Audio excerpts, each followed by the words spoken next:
Now, Scouse in a bowl is a relatively simple concept. You pay for a bowl of Scouse and you can take the bowl home, all while helping local charities. It sounds good, this, you know. It's happening at the Fodder Canteen in the Baltic Triangle, where Louise Waller has been telling me all about it.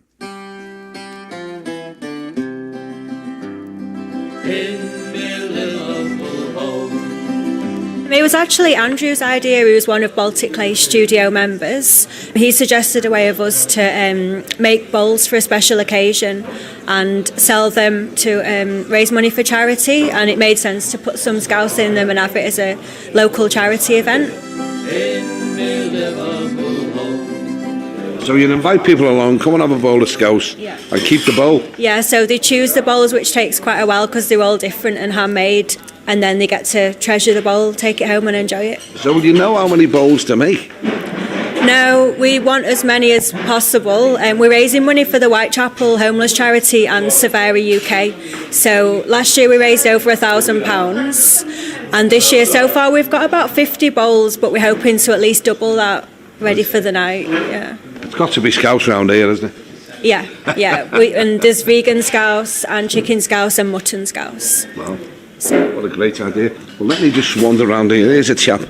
I think he's involved with the making of these bowls because he's covered in clay. Just tell us your name and how you're involved. I'm Chris Torrell-Watts, and I run the studio, the Baltic Clay Studio, so I'm the director. So one of our studio members came up with the idea and I said, well, let's run with it. So I've kind of organised part of the whole event, really, and I'm very, very, very happy that it's happening again for the second year. How long will it take to make this number of bowls?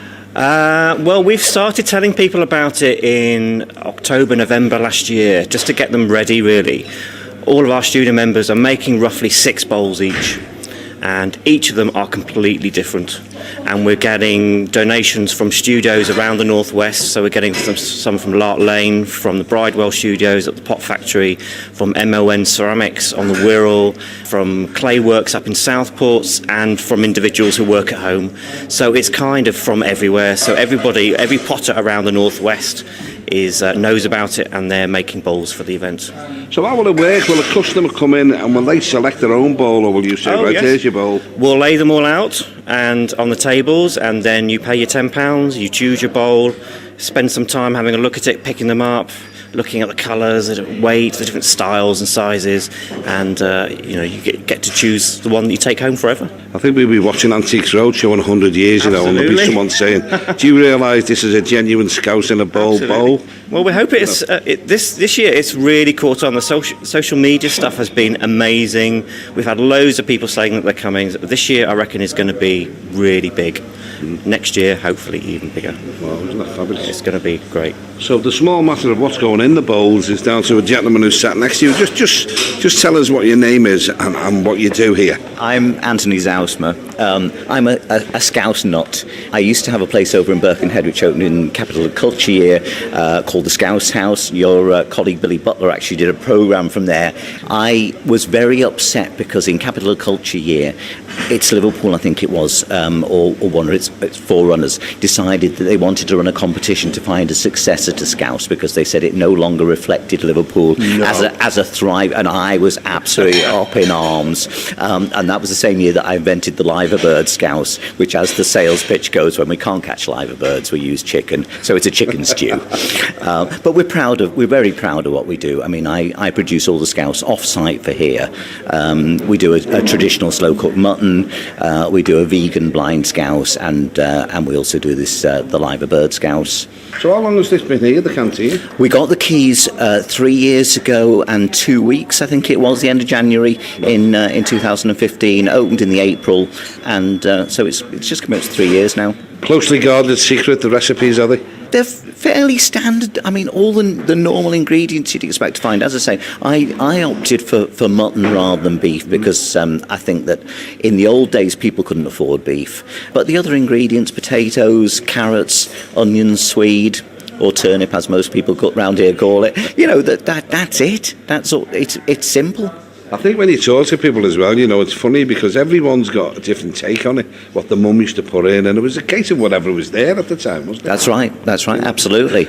As I say, because I've got the luxury of being able to refine what goes in it, it's the same every time, and that's the way we do it. I know today's particularly busy as well. Yeah. People, Yeah. cold outside. There's nothing better than a warm bowl of Scouse. Yes, Eh? I mean the Scouse bar was Hannah's idea, and of having the stuff so that people can help themselves. So it's very, very homely.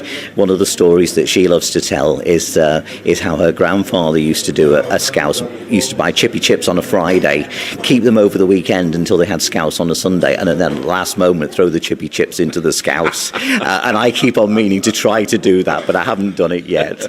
That's exactly what I mean. Listen, the best of luck. I know you're going to be really busy on the day, and thank you for chatting to us today. Excellent, thank you. So just tell us when and where then, Luke. Okay, so it's on Friday the 23rd of February at Fodder Canteen, and we're actually doing 2 sit-ins in anticipation of being busy. So we're opening between 5 and 6:30pm for the first half of the bowls will be on display, and then 7 till 8:30pm.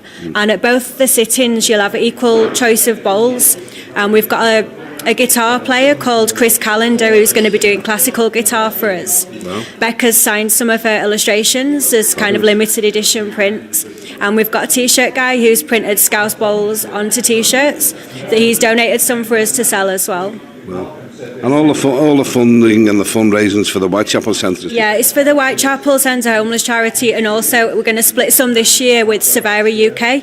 Just tell us where we are here, because people might struggle finding this, because it is a little bit off the beaten track, isn't it? So we're in the Baltic Triangle, we're on Norfolk Street. If you head on to Jamaica Street, you'll see an A-frame that says Fodder and an arrow.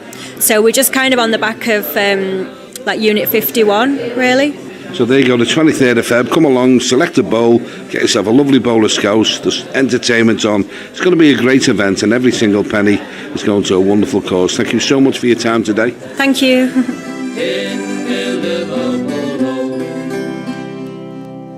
Well, there you go. It's happening there Friday the 23rd of Feb. So it's this Friday. It's the Fodder Canteen on Norfolk Street. Get onto Jamaica Street and you'll see a sign for it. But while we're taking part, a nice bowl of Scouse for the tenner, and you end up keeping the bowl. And some of them are absolutely outstanding. They really are. It's a good idea, that one.